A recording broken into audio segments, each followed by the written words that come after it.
Detective Imran Khan शहर के सबसे बेहतरीन तफ्तीशकार थे। उनके बारे में कहा जाता था कि वो किसी भी मुश्किल केस को हल कर लेते हैं। कातिल का कोई भी नक्शा, कोई भी गवाह या कोई भी झूठ उनके सामने ज्यादा देर तक नहीं चलता था। लेकिन आज उनकी जिंदगी के सबसे बड़े और खौफनाक केस ने उनकी बर्दाश्त की हद को चैलेंज कर दिया था। एक दिन इमरान को एक फोन आया। ये फोन एक अजीब और गरीब पैगाम के साथ आया। मैं तुम्हारे पीछे हूँ इमरान, और मैं जानता हूँ कि तुम कब और कहाँ आओगे। पहले तो इमरान ने उसे महज एक मजाक समझा, मगर कुछ दिनों बाद शहर में एक और कत्ल हो गया और इस कत्ल की तफ्तीश करते हुए इमरान ने एक अजीब बात महसूस की। हर कत्ल के बाद वो खुद को एक बेनाम शख्स की धुंधली तस्वीरों में देख रहा था, जैसे कोई कातिल उसकी हर हरकत पर नजर रखे हुए हो। पुलिस ने कई सुराग छोड़े, लेकिन कातिल का कोई निशानी नहीं मिल सकी। हर शय ऐसी थी जैसे कातिल जानता था कि पुलिस कब और कहां तहकीकात करेगी। इमरान को लगने लगा कि ये केस महज एक मामूली कत्ल नहीं,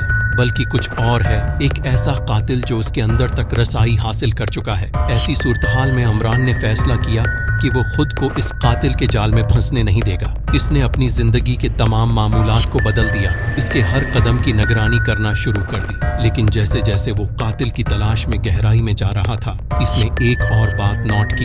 हर कत्ल के बाद वो खुद भी कुछ अजीब महसूस करता था। वो अक्सर रातों को बीदार हो जाता, जैसे किसी ने उसके साथ कुछ किया हो, जैसे वो खुद भी उस कातिल का हिस्सा बन चुका हो। एक दिन इमरान को इस कातिल का एक खफिया पैगाम मिला, जिसमें सिर्फ एक लफ्ज था, मैं तुम्हारी आंखों में हूँ। ये पैगाम उसको इतना डरा गया कि वो खुद भी शक में पड़ गया कि ये सब कुछ हकीकत है या उसका जहनी दबाव उसे ऐसा दिखा रहा है। जब इमरान ने उस कातिल को आखिरकार ट्रेप किया, तो वो शख्स जो सामने आया वो इमरान का पुराना साथी था, तारिक अहमद, जो एक जमाने में उसका बेहतरीन दोस्त और शरीक कार था। तारिक ने तंजिया मुस्कुराहट के साथ कहा, तुम्हें कभी ये ख्याल नहीं आया कि तुम्हारी कामयाब तफ्तीश तुम्हारी मौत का आगाज हो सकती है? इमरान ने हैरानी से कहा, तुमने ये सब किया क्यों?